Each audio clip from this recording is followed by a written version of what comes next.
Needs to average what for the Lakers to pull off what would be a huge upset? A lot of assists. 12 assists a game. If you think about old Magic Johnson, I'm talking about 1991, dragging that Lakers team, not Showtime, to the finals. He played a lot with his back to the basket. He set up everybody for shots. I think that is kind of what LeBron has to play because nobody else can create shots for the Lakers. LeBron is going to have to operate out of the post against the Amen Thompsons and the Tates and all those young guys and play from there. That is going to be a miracle if he gets it. Good Lord, just keep showing the magic. As far as I'm concerned, I'll watch that all day. Finally, Shup, let's get to the Knicks. Oh, yeah. Karl Anthony Towns needs to average what for the Knicks to beat Atlanta? Big Cat, I need 25 and 12, man. Go on, break them off a piece of that Kit Kat bar. You hear me? I need you to go out here and do what we know you can do. One, because the matchup suits him. Yes. I think the matchup is perfect for him to start the playoffs, get himself rolling for the later rounds of the playoffs. Cat, we looking for 25 and 12. We looking for that two-man game out of you and Jalen at the end of the game. Come on, Cat, get me hyped up now. Come on there's now. pressure on Karl Anthony Towns, and we've talked about that a lot this week. Yesterday, Stephen A. Smith put the pressure on the Knicks coach. This was on First Take yesterday, talking about their first-round matchup. Oh, boy. And what do it mean if the Knicks get knocked out by Atlanta? Here's what Stephen A. said. Mike Brown is going as the head coach. Karl Anthony Towns, likely Mikal Bridges, and who knows who the hell else is going as New York Knickerbockers. That's the bottom line. You understand? It's just that simple. If you lose in the first round, to the Atlanta Hawks, I think heads are going to roll. That sound right? What do you think? If they lose in this first, Mike Brown, this is his first year. I don't have a problem with them if they lose. I had a problem with the way he said, like, if you lose to Atlanta Hawks. Yeah. Like, Atlanta Hawks are dangerous. Yes, that's my only. You think that's he's my only dismissing what is a tougher series than he's making it sound? On paper, yes, I get it. But if you're watching these games, you don't see Atlanta as an opponent that you just gonna run out of here 4-0 and it's just not gonna be nothing to be said about it. Like, I think that they're a team that fights, and if they stay in games, they have a chance at the end having a Jalen Johnson and a CJ McCollum. Look, I was one who did not think that Thibodeau was going to get fired last year. Obviously, I was wrong. If the Knicks have a very disappointing postseason, either nodding out and bowing out in round one, or maybe not really competing with Boston in round two, do you think we could see significant changes there?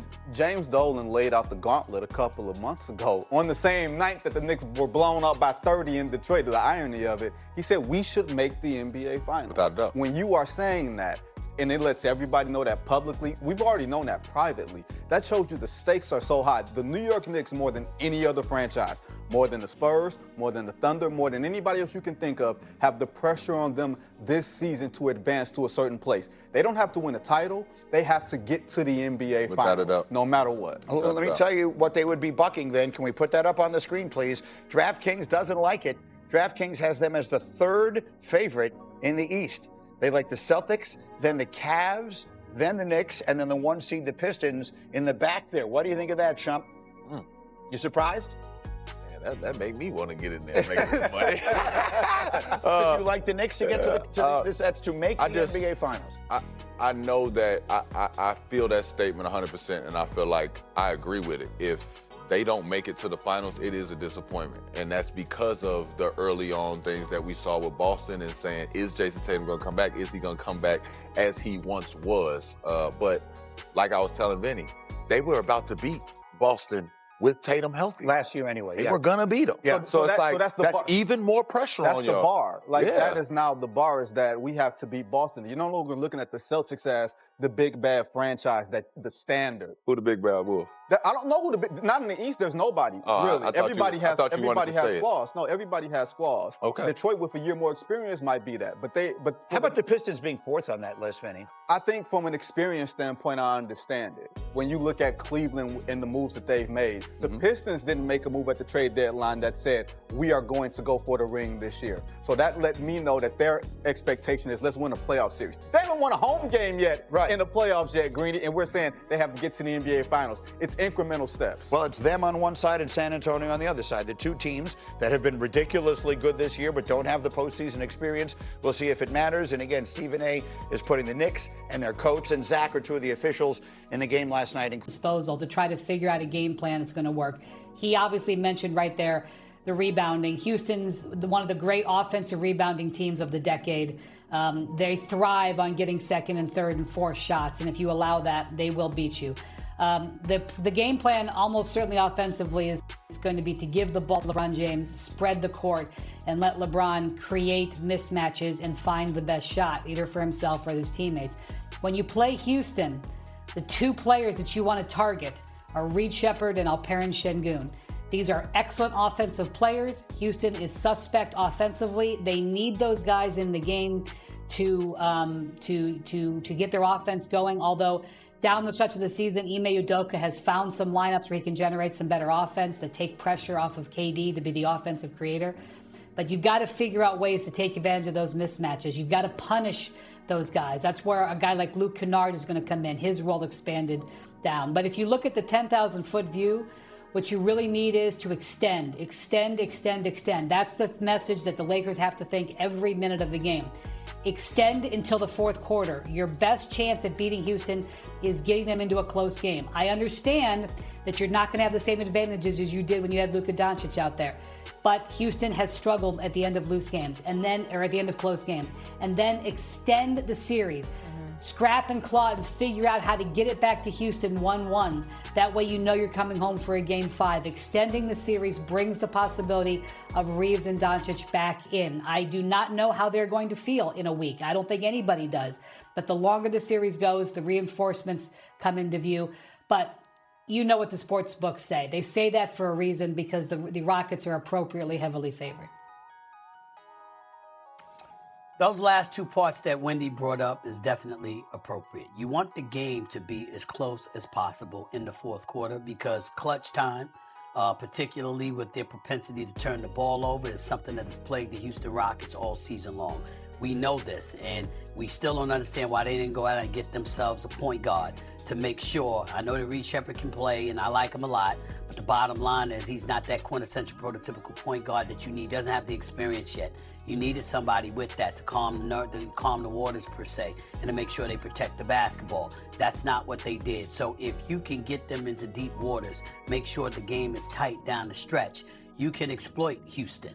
There's no question that should be a recipe for the Los Angeles Lakers. That's one of the things that Wendy brought up. But in the same breath, you know what? Let's not forget the importance of defending, because you got to defend overall, period. You know, that's not the Lakers' strength. It looked like a strength of theirs at stretches this season, but by and large, that's not their strength. And when you are prolific offensively, but two of your primary offensive weapons are both out, you know, there's a level of urgency and desperation the Lakers should be playing in. And here's what I mean. You're taking it game to game. You're not thinking about the entire series. What you're trying to do is this. Can we get this series 2-2, for example, through the first 4 games? Buying some time for Luka and AR to get back. Can we do that? You literally have to play with a level of aggression and desperation that propels you to go all out just to push for that. And then you get your boys back. That's how they should be thinking as this series gets set to begin. Whether or not they do that remains to be seen, because they got a tall task, because Houston is going to rebound the basketball effectively. And there has never been, and I don't believe there ever will be in his career, an answer for Kevin Durant in terms of stopping him offensively. He is going to get his, no question. And unlike, even though we want to say that the record doesn't indicate that, they've gotten much better than the year before because they're still a top 6 team defensively, just like they were last year, et cetera, et cetera. Last year, you didn't have a bona fide number 1 offensive option. It was the sporadic Mr. Green, Jalen Green, that was your guy for you with the Houston Rockets. Now you have arguably the greatest scorer in NBA history, clearly one of the greatest scorers in NBA history, in Kevin Durant. It's a different animal come playoff time. This is what he does, and that's the difference. Okay, LeBron and Kevin Durant, only players with 10 or more playoff head-to-heads. in the NBA right now, and they both average over 30 points a game when they play each other. So we know they're going to get theirs, regardless of the score. At least we get to see two of the greats go up against one another. Let's get to a quick take here because this was something. Knicks center Mitchell Robinson apparently is working on his 6 rebounds per game, 7th overall pick in 2024. Let's remember that they've got an experience with Drew Holiday and Jeremy Grant. These brothers, Portland's tough. They're not scared. They don't mind physicality. In fact, they invite it. And so to me, what I'm thinking about, and also, Wendy, I'm surprised you didn't mention this. The Spurs won 2 or 3 against them this year. Wemby didn't play in any of those games. They haven't played it. And so I'm looking at it from that standpoint. All right. You're educating me. I don't think that's that. Listen, I looked it up. I don't think he played them this year. Okay, I could be wrong, but I know he's missed at least 2 games. I think it's all 3 against Portland this year. So I'm looking at it. I'm like, okay, Wemby 7'5", wait for you at the basket. Obviously, he's gonna drive to the basket. He's gonna create contact. He's gonna try to make things happen. But damn it, he ain't 7'5". Okay, and we all know that. So it's going to be interesting. You know how I often said when we're talking about Wembanyama this year. Once the playoffs begin, let's remind everybody, it slows a bit. There's more half-court offense, all right? More half-court defense. Not to mention the fact that physicality sometimes is allowed. Maybe not consistently, but best believe, far more often than not, the referees are going to let you play. If they're going to let you play, and Portland is able to incorporate some level of physicality against Wembanyama, who the hell knows what's going to happen? That's what I'm saying, because the one thing that we still have to question about Wembanyama is that he is still relatively thin. We know this. So when they're getting physical with you, are you going to be able to withstand all of that, particularly if the referees allow it? Now, they may not, because he's a superstar in this league and you want to protect the asset. We understand that. So it's not going to be consistent. But there are going to be games where they're going to let you play and they're not going to call it as tightly as they would some other games. How is Wembanyama going to respond to that challenge? I have no questions about the De'Aaron Fox, the Stephon Castles of the world, and others. They'll do what they do. But as it pertains to Wembanyama, it's going to be real interesting to see what's going to transpire, because the Portland Trailblazers are built in a fashion where they don't mind being in attack mode. They don't mind coming at you. They don't mind challenging you with their physicality, because they believe that they have the physicality to match up against anybody in the NBA. That's something they stand on. That's going to make this San Antonio Spurs series interesting, seeing how Wemby is able to deal with that. San Antonio still gets the edge, but I'm impressed with what I've seen from Portland. Bunch of young thoroughbreds that don't mind getting after it and don't mind getting in your face, banging with you, and showing you they are not about to be punked. They're coming. It's going to be real interesting to see how they deal with San Antonio and vice versa in this series. There's also the Tiago Splitter of it all. He's the interim coach for the Trailblazers, won a chip, obviously, with the Spurs as well. The playoffs start Saturday. J.J. Redick stood in front of cameras on Tuesday and said the words that every Lakers fan already knew were coming. Out indefinitely. No update this week. Full stop. Luka Doncic is still in Spain. Austin Reeves is shooting free throws in slide sandals at the training facility. The full schedule is out. Game 1, Saturday, April 18th. Game 7, if necessary, on May 3rd. And Brian Windhorst revealed today that rival Western Conference teams have been quietly preparing for Reeves to return somewhere in the first round, which means the injury timeline that the Lakers have been publicly managing is more optimistic internally than the official statement suggests. Anthony Davis is in Washington, does not want to be there, has $58 million coming next year and a $62 million player option after that. And the conversation about bringing him back to Los Angeles is more realistic than it has been at any point since the trade that sent him to Dallas for Doncic. Andrew Wiggins scored 27 points in the Heat's play-in loss to Charlotte and then watched his team get eliminated, while his $30.2 million player option sits on the table waiting for a decision that could land him in purple and gold. Kel'el Ware is the center that one analyst said he would give every available pick for. LeBron James went on the Mind the Game podcast with Steve Nash and compared the Philadelphia 76ers to Harvey Dent. Two-Face, never know which version you are going to get, and Rich Paul confirmed publicly that LeBron wants to compete for a championship and considers the Lakers a critical part of his career. DeAndre Ayton played the fewest minutes of his career this season, and the spiral toward irrelevance is real if the playoffs do not go differently. Everything is happening simultaneously, 3 days until Game 1. Let us go through all of it. Hit that like button right now because this video connects every single thread happening around this franchise right now and does not skip anything that actually matters. So let us begin talking firstly about where Doncic and Reeves actually stand entering this series. Because the gap between the organizational public statement and what the reporting community is communicating off the record represents one of the most strategically interesting information management exercises any franchise has conducted in recent playoff memory. And understanding the gap is essential to understanding what the Lakers actually believe about their chances in this first round. JJ Redick stood at the podium on Tuesday after the first playoff practice and delivered 3 words that functioned as the organizational position on both players simultaneously: out indefinitely, followed by the statement that he would not have an update for anyone this week, delivered with the specific finality of a coach who has made a deliberate decision about what information to release and when. Reeves was at the facility, wearing slide sandals, shooting free throws with teammates after practice ended, which is simultaneously a positive rehabilitation signal and a very specific image of a player who is weeks away from anything resembling competitive basketball activity. Doncic is still in Spain completing his final round of stem cell injections and returns to Los Angeles on Friday, 1 day before Game 1 against Houston, where the Lakers training staff will evaluate his hamstring for the first time since the injury and determine what the specific biological reality of his recovery looks like after 12 days of European medical intervention unavailable in the United States.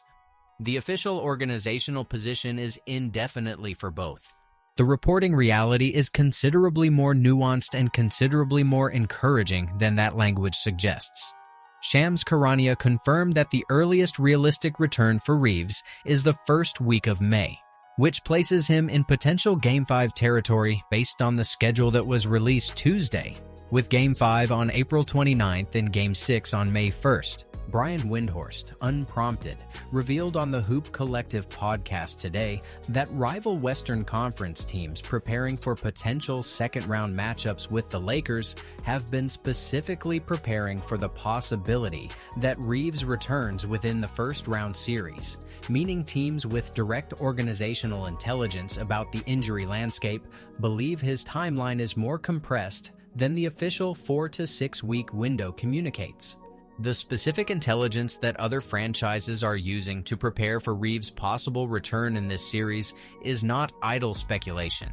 Those organizations have medical staffs, league contacts, and competitive preparation processes that produce more precise assessments than the public messaging that injured teams inevitably deploy to manage opponent preparation. For Doncic, the returning on Friday narrative has shifted the possibility of a first-round appearance from definitively impossible to genuinely uncertain, with the specific Game 6 and Game 7 window of April 29th through May 3rd representing a realistic medical calendar target for a Grade 2 strain that received accelerated treatment. Provided the evaluation on Friday produces the encouraging results that the organizational communication pattern has been carefully building toward, Redick said, taking care of the basketball and boxing out as the series, which is both correct as a tactical analysis of the Houston matchup and an elegant deflection of every injury status question that followed. Jackson Hayes returned to practice Tuesday after missing 4 games with a sore left foot, and every available Lakers player was a full participant in the session, which means LeBron James, whose wrist and foot issues at the end of the regular season generated legitimate organizational concern, arrived at playoff preparation in full health. I believe the most honest available framing of the Doncic and Reeves situation entering this series is that the organizational public position of indefinite absence serves competitive preparation purposes, while the medical and reporting reality points toward a scenario where both players potentially return within the series if the Lakers survive long enough to create that window. And that the specific schedule structure, with games 5 through 7 spanning April 29th through May 3rd, creates the precise calendar alignment that gives this depleted roster the maximum possible time to fight for its playoff life before either star would need to make the medical decision about returning. The full Lakers versus Rockets schedule that was released Tuesday transforms the abstract conversation about injury timelines into a specific and concrete calendar that every realistic analysis of this series must now be built around.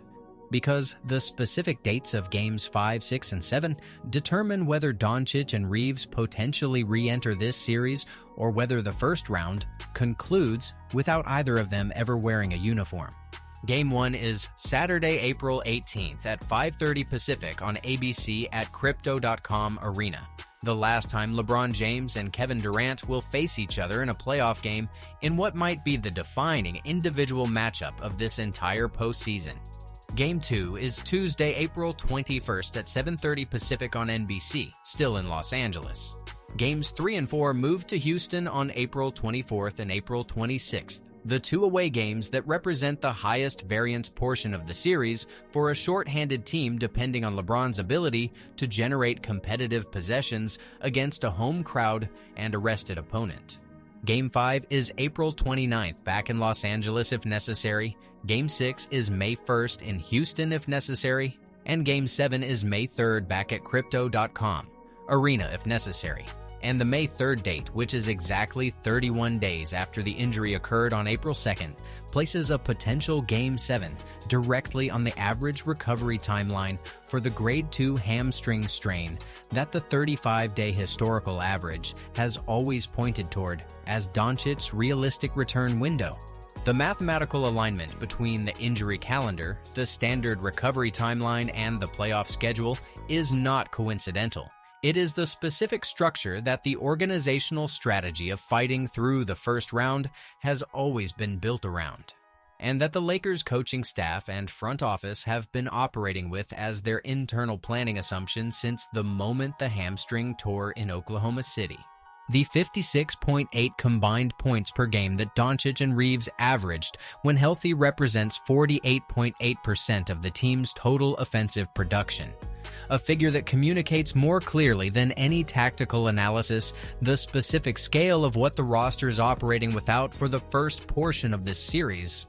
And that makes the conversations about Rui Hachimura's shooting percentage and DeAndre Ayton's energy level and Marcus Smart's organizational leadership feel simultaneously important and inadequate as replacements for the two players who functioned as the team's entire offensive identity for 6 consecutive weeks in March. Thinking about it carefully, the schedule released today is the single most important piece of information for how to evaluate this series. Not because Game 1's result is unimportant, but because the specific date structure creates the precise competitive and medical window that makes every game the Lakers win between now and April 29th exponentially more valuable than a standard regular season victory, and every game they lose exponentially more costly than anything that happened between October and March. The Anthony Davis situation in Washington is the off-season conversation that arrived before the playoffs even started, and that has already generated more genuine organizational analysis than any similar discussion this franchise has produced since the trade that sent Davis to Dallas for Doncic. Because the specific circumstances of his Washington tenure, his contract structure, and his competitive motivations have aligned in a way that makes a Lakers return more realistic than it has been at any point in the 15 months since that trade was finalized. Davis was packaged with Trae Young to Washington as part of a transaction that the Wizards framed as expediting their rebuild by adding experienced talent to a young core. a framing that Davis himself apparently did not receive in advance. Because by multiple accounts, he was genuinely blindsided by the destination, even if the trade itself was not entirely unexpected, given the direction the Mavericks were taking after the Anthony Davis acquisition failed to produce the championship contender the organization envisioned. He went on the Draymond Green show and said something that functions as both self-deprecating humor and a genuine organizational insight. When asked what team would trade for him, he said something along the lines of, "What are they going to trade me for? Luka Doncic?" And then it turned out that is exactly what happened. Which means the trade that sent him away from Los Angeles was simultaneously the only trade that makes basketball sense from a Lakers perspective. And the trade that Davis himself understood was the logical endpoint of his career arc in purple and gold. The financial structure of his Washington situation is the specific detail that changes the conversation from romantic fantasy to genuine organizational possibility. Davis has $58 million coming next season and a player option for approximately $62 million the year after. Contracts that Washington has no competitive rationale to pay if Davis is not fully committed to being part of their rebuild, and that represent financial commitments far beyond what a team with their talent level and their timeline would willingly absorb for a player approaching his 30s with a documented injury history that has interrupted every significant stretch of competitive basketball he has produced throughout his career. The analytic case for Anthony Davis as the specific player this Lakers roster needs is the one that the transcript makes with the most enthusiasm. A versatile two-way big who can be the lob threat for Doncic that every analysis of what he needs around him identifies as the priority acquisition. A rim protector and defensive anchor who elevates the organizational ceiling in the specific dimension where Doncic's individual profile creates the most tactical need, and a player whose best professional seasons came as the second option on a championship-caliber team rather than as the focal point of a franchise that needed him to be something his personality and competitive makeup were never fully suited for. The analyst's honest admission that Davis works best as a second option, that the passive tendencies and the inconsistent engagement level that frustrated Lakers fans during his tenure as the primary focal point of the offense are features rather than bugs when Doncic is generating all of the offensive attention and Davis merely needs to catch lobs, protect the rim, and pick and pop to the three-point line in the spaces that Doncic's gravity creates, is the most accurate characterization of what bringing him back could represent. And the specific roster construction it enables is one of the most coherent championship-caliber blueprints available to this franchise in the upcoming offseason.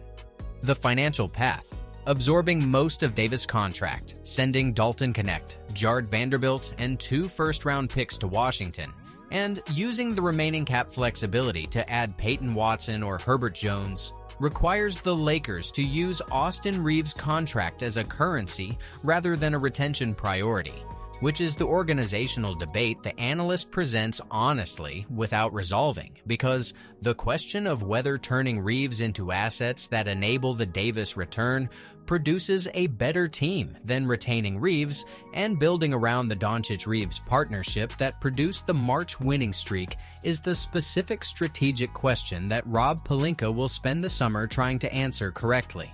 I believe the Anthony Davis conversation is more serious and more substantive than the typical NBA offseason rumor cycle would suggest, and that the specific convergence of his Washington unhappiness, his contract structure, his competitive motivation, and the Lakers' organizational need for an interior anchor creates the conditions for a genuine trade discussion that could define this franchise's trajectory for the next 3 to 4 years far more decisively than any free agent signing currently available could.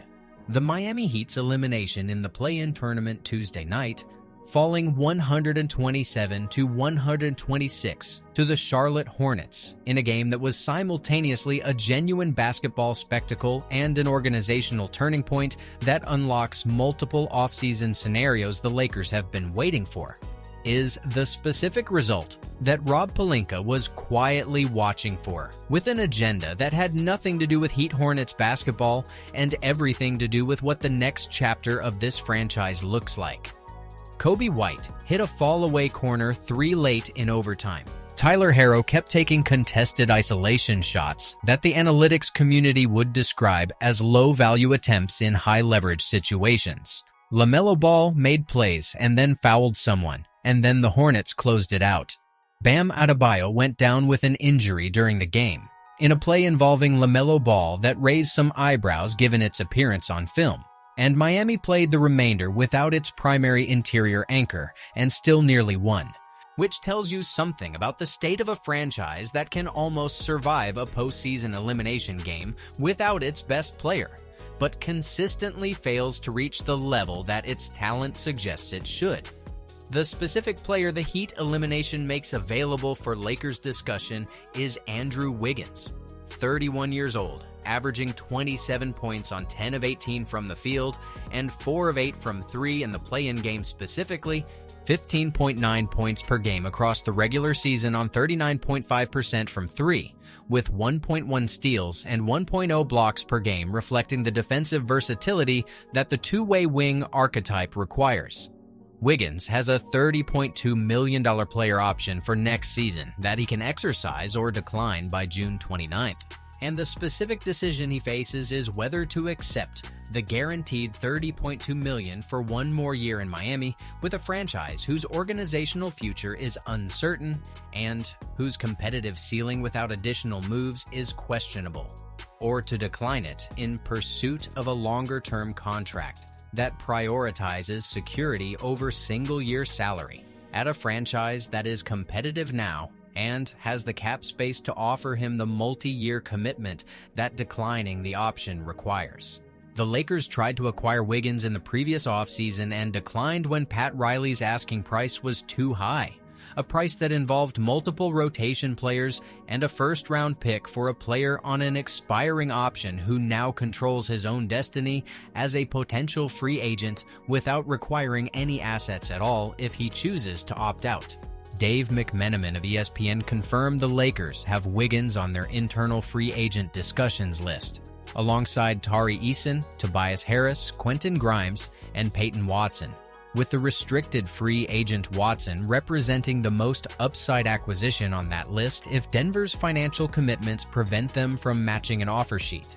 The play-in game that Wiggins had on Tuesday, 27 points in a competitive elimination context against a legitimate opponent, executing both as a scorer and as a decision-maker in the specific high-pressure moments that postseason basketball creates, is the best possible final advertisement for his services that any free agent could produce in the week before the offseason officially opens.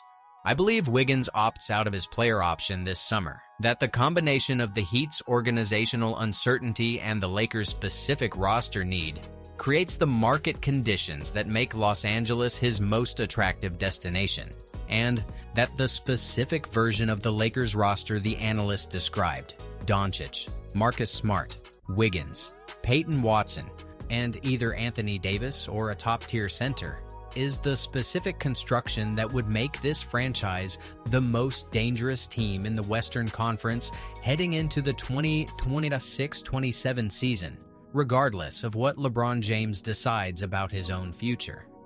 Kel'el Ware is the name that the analyst mentioned with the specific intensity that distinguishes serious organizational targets from casual roster discussions.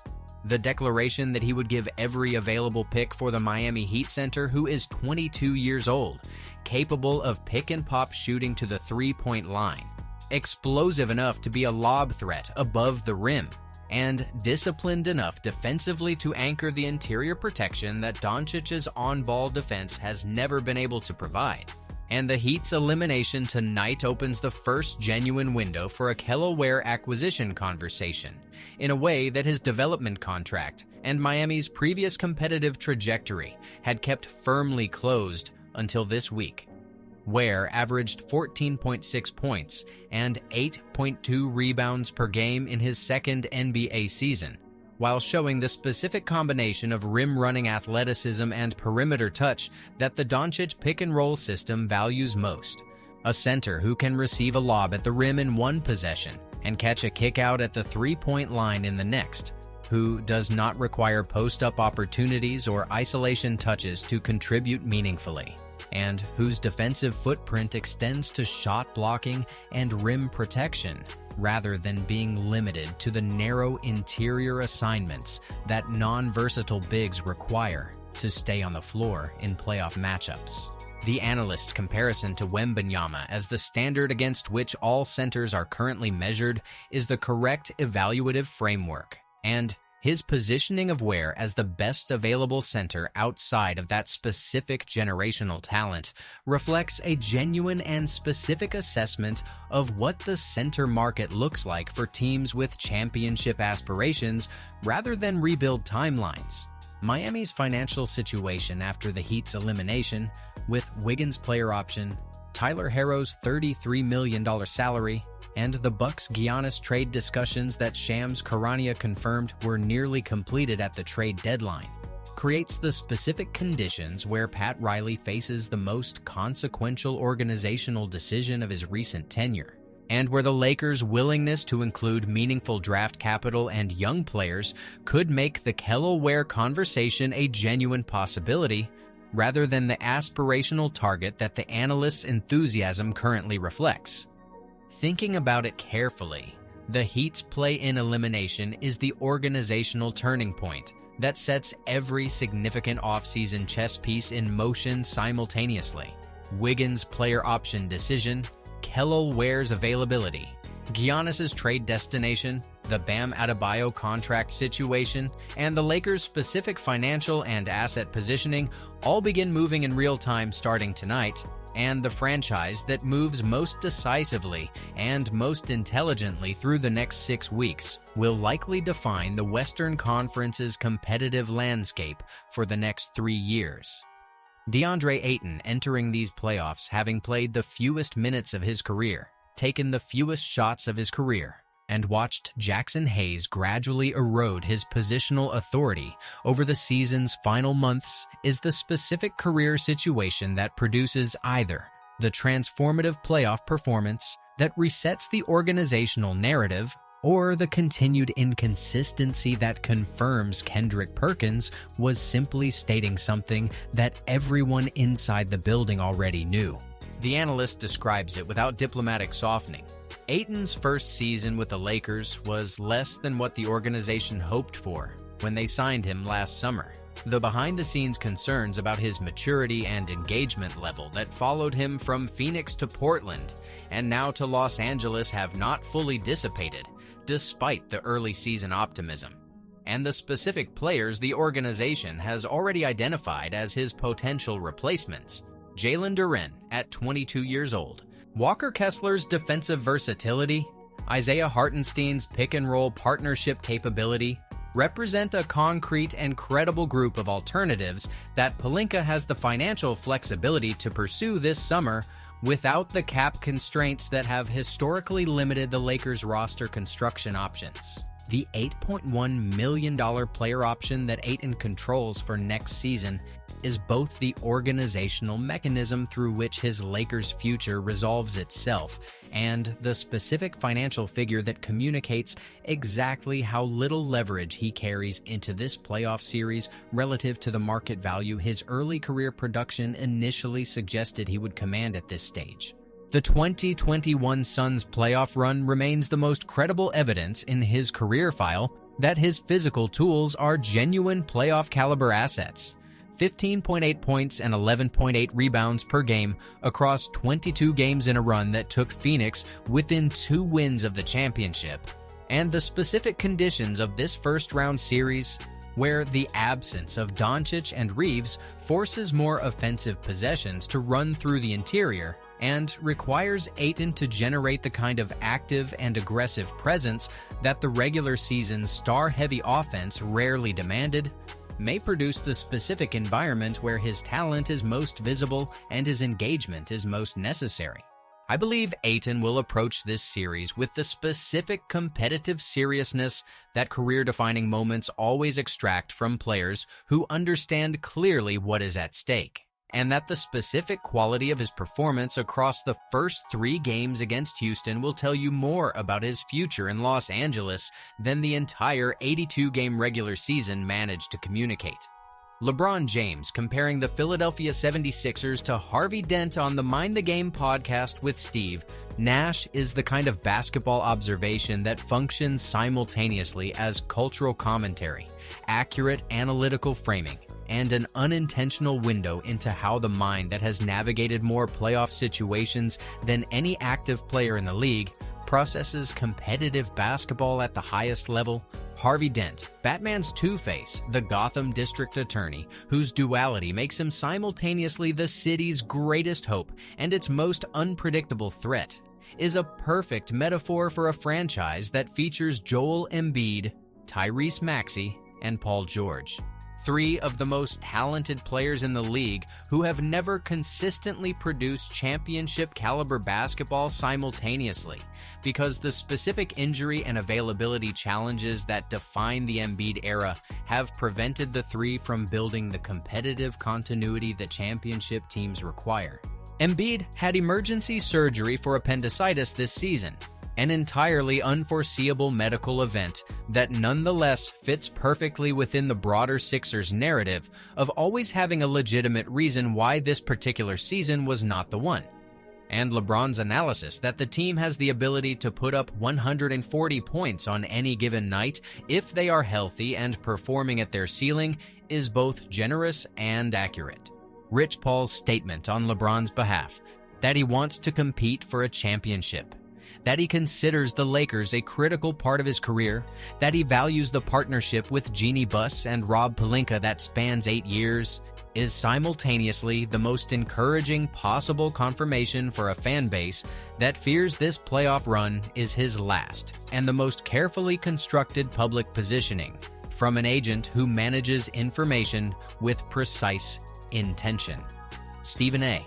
Smith saying LeBron deserves a farewell tour comparable to Michael Jordan's, city to city, standing ovations, the kind of cultural acknowledgement that the league's all-time leading scorer has earned through 23 years of sustained excellence, is the specific framing that makes sense if this is his final season, and makes equal sense as a statement of appreciation if he returns for one more year in Los Angeles. LeBron's own words on the matter are the most revealing. That he does not know how many more postseasons he has left. That the moment when the regular season goes out the window and everything resets is the moment that genuinely excites him. That it is going to be Liddy.